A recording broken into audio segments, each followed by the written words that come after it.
Good morning, everyone.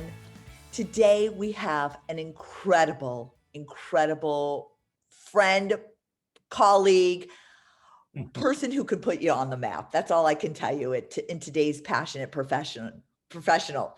Today we have Christian Garcia.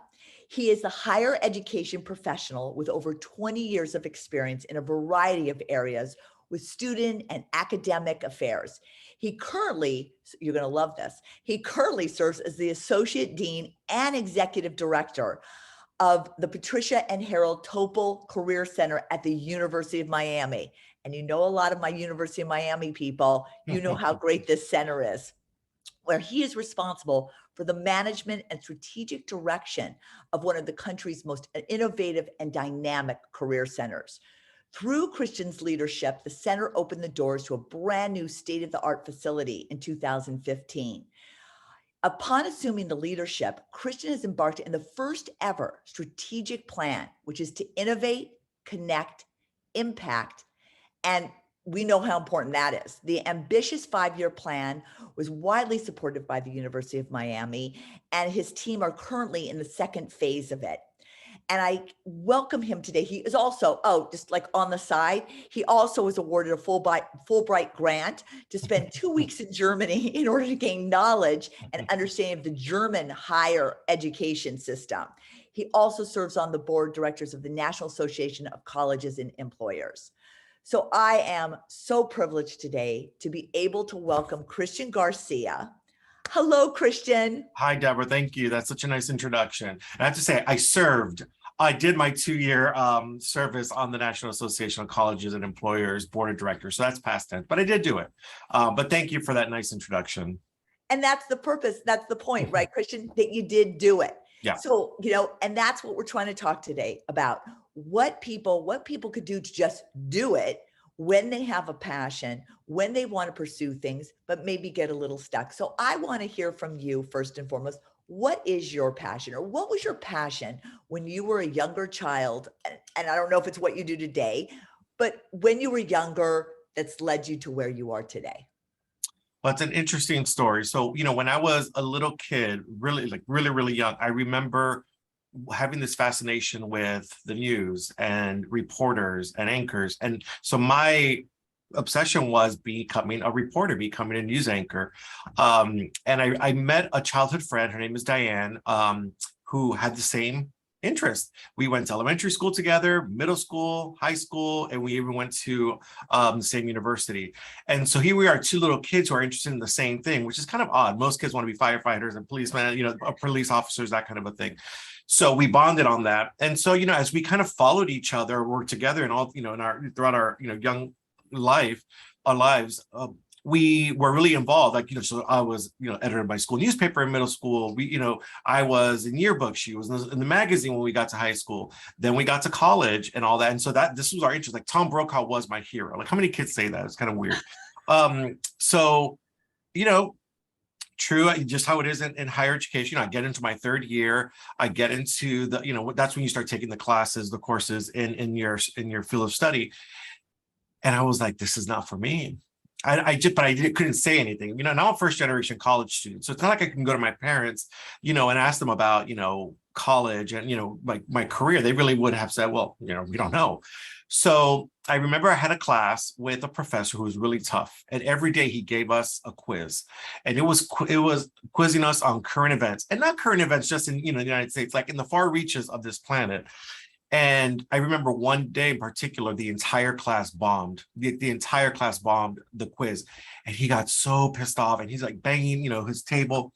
He's like, you all think that this is about, being on a morning show or, being the lead, on the 11 o'clock news.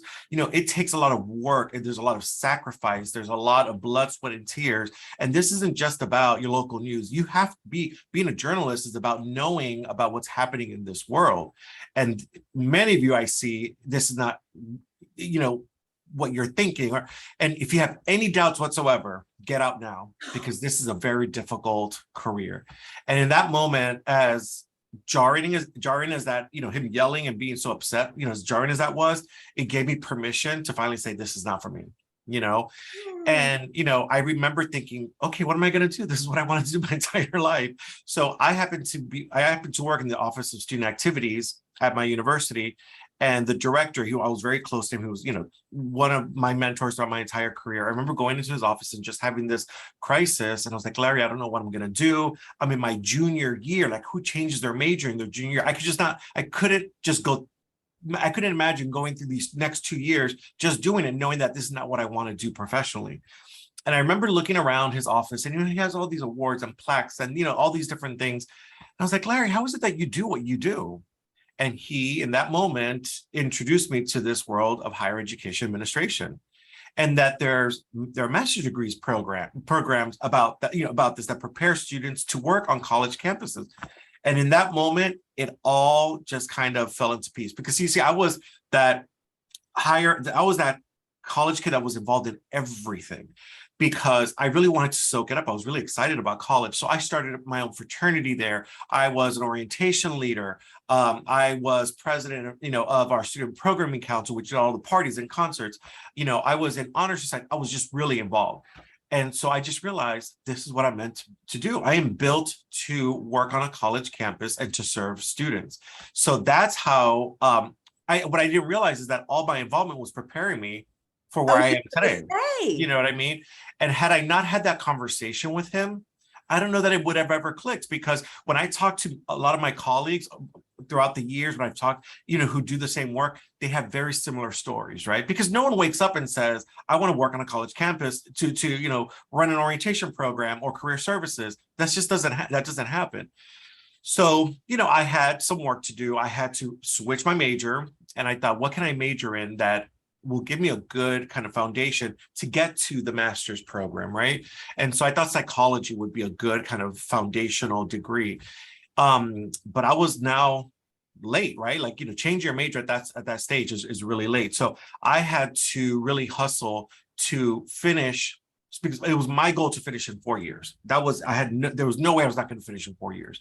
So I had to, there were semesters where I was taking 5-6 classes on top of working 20 to 35 hours a week and applying now to graduate programs, And so I have to say that last year was my best year, because despite the load and all the pressure, it made me really focus. And I had my eye on the prize.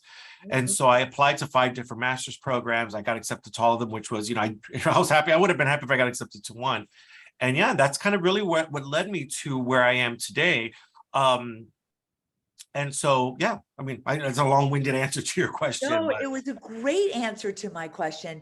And what comes up for me, right? What you're saying is your side hustle, which we would deem a side hustle today in a way.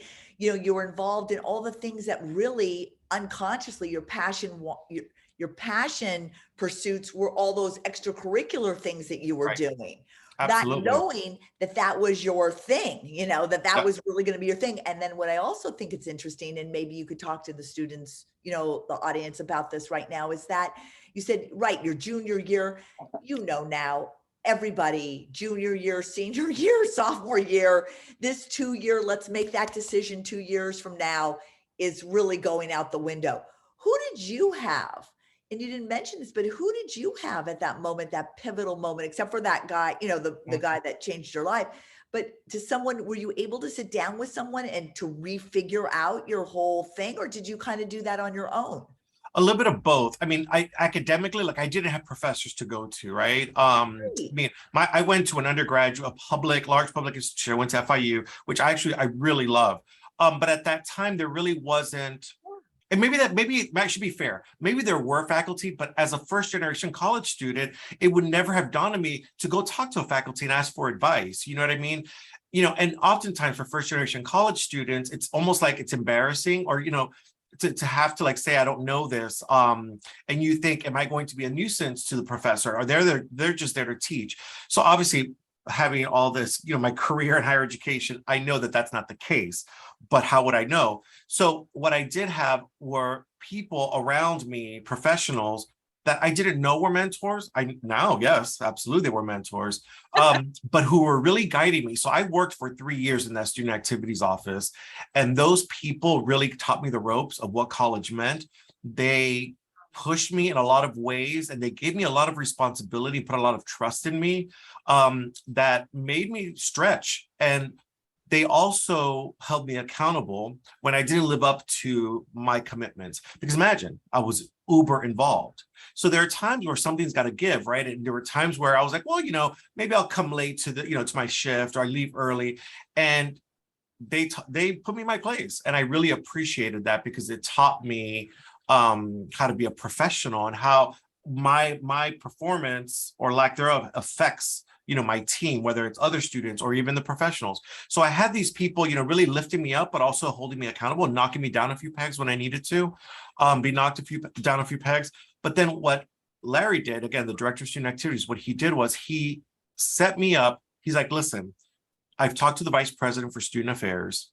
He's like, he's agreed to hire you for your last year. It's like, so as much as it pains me to not have you work for us, this is going to set you up so that when you get to that master's program, you're going to have a leg up on everybody. So not only did he do that, but he kind of engineered and talked to the provost, let's set him up on these many internships throughout this last year. So I had internships with the Career Center, Office of Admission, the Counseling Center, the Women's Advocate Center, the Judicial Affairs. And there were many internships. They weren't like a full semester, but it exposed me to this world of higher education that I had no clue about.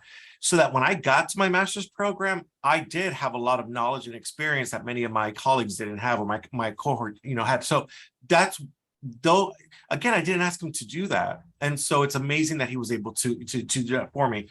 And then there's the piece of myself, right? Like trying to just figure it out. There's a lot of chatter about which program is the best for you, which one is the best, and where you should go. And you start hearing all these different, kind of people in your ear. And I thought to myself, I said, okay, listen, listen to that, but take it with a grain of salt. You have to go where your heart and, what's going to be the right fit. So a lot of that I did on my own, right? And so, I applied to 5 schools I wanted for various reasons. And yeah, I ended up where I ended up. I mean, there was one that only accepted 11 students that year. And I was like, oh my God, and I'm one of them. So that ego of mine was like, to be the one. But there was just something that was like, no, I want this other school. And to let that go was like, and to get advice from people like, you have to go there, you have to go there. I'm like, well, why do I have to go there? So, I mean, it was the best decision. But again, so a lot of it was also trusting my instinct while also having people, shepherding me through. Exactly. And I think that is totally the case. That's so interesting. And, so here's another, in your particular industry, and you've touched on this. What do you think is paramount to succeed? And in telling about your story about what it takes to succeed, if people wanted to get into your field or fields that are kind of like an offshoot of yours, yeah, what would you recommend? And what can kids do, or how do you work at University of Miami to shepherd, like you just said, and I love that word, to shepherd your kids through? Because there's so much not knowing, and there is nothing wrong with asking for help or saying, and I loved what you just said. I mean, the guy kind of designed and curated, which is what we do, your career without you even knowing it in a way at that time. Yeah. But how important that was. So talk a little bit about that. I mean, well, for my industry in particular, what I think what I believe makes people succeed is obviously a love for students. And what I mean by that is a love for helping them and developing them. It doesn't mean that you are just Pollyanna, just, only when it's good. It's about what they did to me, right? Holding me accountable when I needed to be held accountable. Because if we don't teach them when they make mistakes now, the stakes are pretty low now. But the stakes become very high the minute they walk off this campus into their career. So I'd rather them make the mistakes now, let me help redirect them so that it doesn't happen when the stakes are higher, right? So I do believe that it's about students, but I think there's also a balance. There are people that go into this field who take that to an extreme. And what I mean by that, it's you are forsaking yourself for what people say for the love of students. And, like they say on an airplane, you have to put on your mask before you put it on the child. I'm not saying that college students are children. I'm just using that as an analogy. If you are not, taking care of yourself mentally, physically, spiritually, whatever, then how are you going to be a good a mentor, a role model, a supervisor, all those things with college students. And I've seen people who really, try to, who the balance is off, right? And so I think it's okay to say, I am passionate about students. I love working with students, but I also love myself, and I have to take care of myself, because if I don't, then I'm not doing them any favors. So I think that's really important. And listen, as a young professional in this field, I fell in that trap at the beginning of wanting to be all things to students. And it's crazy. It's too much, right? And at the end of the day, that's not what students are asking you for. So I think that's one thing, to answer the first part of your question. I think you also have to evolve, right? The students of today are not the students of even 3 years ago, let alone when I first started in my first professional job in 1997. Well, I'm aging myself. But, I think you have to roll with the punches, and you have to kind of, the ebbs and flows, right? I mean, there's a lot of talk of this generation and what they want and how different they are. I'm hiring them now to work in the career center. So yeah, you have to evolve. One of the things that drives me, I have this fear of becoming complacent, and just that one day I will wake up and I'll be like, oh my gosh, I was asleep at the wheel, and I wasn't paying attention. So that drives me. Maybe I'm maybe a little neurotic. That drives me to stay on top of trends and students and those kinds of things. So that's the first part. And then in terms of helping students, I think the big thing is you have to listen to students. I told you a little while ago that I got a lot of advice. You have to go to this school. You should go to this program. Should. I hate should statements, and my staff knows that I hate should statements, that we should not be telling students you should do X, Y, and Z. No, we will not tell students what they should be doing, because we have to listen to them, right? What is it that they want? Doesn't mean that if they come unprepared and, maybe, have a chip on their shoulder, doesn't mean that we don't hold them accountable. We do, of course, or that we kind of check them, but it's about listening to what it is that they want, helping to open up their eyes. If you ask a student, I work in career services, so specifically helping students with life after college. If you were to ask the typical college student, name some careers, they'll probably get to 10. Yeah. Maybe. Yeah. And so our role is to expand, their mind, expand, because to make them realize that some of the careers that you're talking about may not exist in 5 years or 10 years, or they may be so different that what you're learning today may not be relevant at that time. So you have to be nimble. So, I too much into the weeds about theory, but our theoretical framework at the Topol Career Center is very simple. There's this whole theory, and you could find information about it if you want to nerd out one day, but it's called the chaos theory of careers. And when you read it, you're like, yeah, duh, this makes sense. It's basically that what it's saying is that the world is uncertain, life is uncertain, and you have to prepare yourself for where it's going to take you, so that when something happens in your life, whether it's a layoff, the death of a parent, a divorce, anything and everything else, how are you going to pivot? How are you going to not let that just derail you mentally, but also professionally? So it's about helping students recognize that, listen, this first job is good. This is the easy one, right? We want to prepare you to do this over and over and over again, and to help you stay relevant in whatever field or fields you end up going into. Oh, okay. I'm sure everybody's feeling this right now, but I just love the way you speak. Oh, thank you. I really feel that the people at the kids at University of Miami are really blessed to have your center and to have someone like you. You said something really interesting a minute ago, Christian, is that, the kids today are not the kids 3 years from now or 19. Okay, we won't say the word. But so I'm curious, what are you seeing kids today? I do a lot of work with Gen Zs, as you do, obviously. What are you seeing the difference? What are the mindset? And what we're really talking about here is a mindset, right? Yeah. I feel that's what I'm really doing, is I'm setting their minds to become what they want to become. What are you seeing? What is the most things that you're seeing from kids today? Because I think kids feel so alone in this, and It's across the board that Yeah. people are not alone, not knowing what they want to do. We're trying something going, oh, shoot, I hated that. Why was I doing this for 3 years? Like you were just saying. So Mhm. what are you seeing? What is the difference? Maybe you can do, what did you see in 19, or whatever, 3 years ago and now?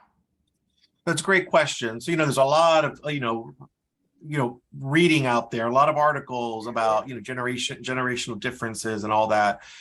I personally think I'm for the best generation, Gen X. But when I think about Gen X, we worked to, we figure it out with the hustlers, right? Do whatever we got to do. Oh, a deadline's thrown in your lap, or we're going to burn the midnight oil. That is in complete opposition to Gen Z of today. Yeah. So there's a funny TikTok out there that I was forwarding to some people on my staff, and it shows this, young woman. She's playing the different, generations, and you hear this voice, kind of not present, basically saying it's the boss saying, hey, we had this deadline, so I'm going to need you to stay here until, however long it takes. And it has the Gen X person saying, yeah, we'd love to, but guess what? I have to pick up my kid at the daycare. So as a millennial, they'll always do it. So then it shows the millennial saying, oh, okay, that's fine, I'll do it. And then she flashes to her mom, calling her mom. She's like, Mom, I did it again. I meant to say no, but I just couldn't, and whatever. So, they kind of get guilted. And then you have the Gen X saying, yeah, no, I'm not really into that, but thanks for thinking of me. And she just walks away. And I know that's a silly kind of, it's TikTok and all that, but there's some truth to that. Gen Z is really about, this is my job. And this job is about giving me the means to live the life that I want, and not the other way around. And it's not about, they don't value taking on extra work unless they're going to be compensated for it, period. And that has been so opposite of what our workplace in the United States has been about, which at first I was kind of like, oh gosh. And, again, I've hired some of them, some Gen Zs, but I think, yeah, good for them. I wish that I would have done that some points in my career and taking more care of myself. And so I think there's some, like, obviously, clashes between the generations in the workforce right now. But one of the things, I was also talking to a professor yesterday in a meeting, and he's an engineer, but he also has business, and he's a really interesting professor. But he was talking about what he is hearing from students that he's teaching now is that they're more entrepreneurial, even more so than the millennials, but not just entrepreneurial and starting companies, but companies that are going to impact the greater good. Correct. So they want to make money, but they want to make money in the arena or arenas that are going to help this planet. They're very focused on climate change and what's happening to this planet of ours. So those are some of the differences. And they're very smart, obviously, when it comes to technology and all those things, but they're all about taking care of themselves and making sure that they're experiencing life, and that they have a job that lets them do that, but not overtake their life. Oh, I've seen the exact same things. I get so many calls every day. It's like, I really have been doing this on the side. Can this become my career? Can this become my job? And even older people now, it goes back to, Christian, what you just said initially, is putting on the oxygen mask yourself to help others. I think, honestly, Gen Z got that earlier than we did. And they all put on their own oxygen mask. They kind of know their worth. Absolutely. And they're going to put their worth to their word. Yeah. And then you have the extra, the added thing of COVID, right? So these really young Gen Zs, the ones that are going to start going into workplace, they dealt with 2 years of not being in front of people, not having that socialization. So it'll be interesting to see the impacts that has, long term.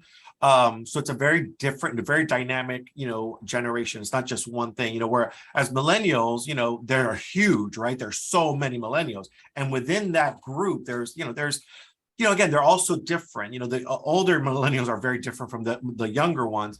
But every generation gets defined by something, right? Whether it's 9/11 or the Challenger explosion or, COVID. And so it'll be interesting how that kind of transpires or kind of plays out in the coming years. That's so interesting. And last thing, any word of wisdom for passionate individuals out there who believe that their passion deserves a chance? It's interesting. So there are people who are working in an area, company, industry, whatever, that they're passionate about. It is their passion. And there are others that don't want that to be, there are others who don't want their passion to have to be their work, right? So imagine, if you love baking, I'll just, dumb it down to that. Although I hate baking, it's too much. It's too constricting for me. But let's say you love baking, you're passionate about it. You love making really great, intricate cakes and cupcakes and and all that. And people keep telling you, oh, you should really monetize this, and you should, So the shoulds again. Right. So now you do that, but now you're working for that passion. So now you've monetized it, and maybe you're successful. But for some people, that may take away the passion. So I think it's, the passion thing. I don't know that my passion is necessarily working in higher education. I am passionate about the work I do. Does that make sense? I think there's a big difference there. So, I think, but again, there's some people that are, enjoy their work so much, and they are passionate about the work that they're doing. So it's not to diminish that. So I guess my advice is, listen to yourself. I think it's great, and it's important to have people that you can go to ask questions, to bounce off ideas, to get advice. But it's just that, it's just advice. It doesn't mean that you have to take that advice.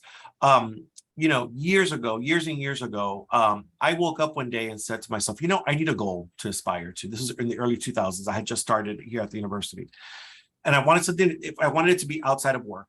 And I thought, you know what, is there a marathon in Miami? And it just so happens that following year was going to be the first one. They were going to bring it back after however long they had done it before. At that time, I was not a runner. I just thought, why not? And so as I started embarking about learning information, I got so much advice. This is what you have to wear. This is what you should do. You should do it with a group. This is how you should do your training.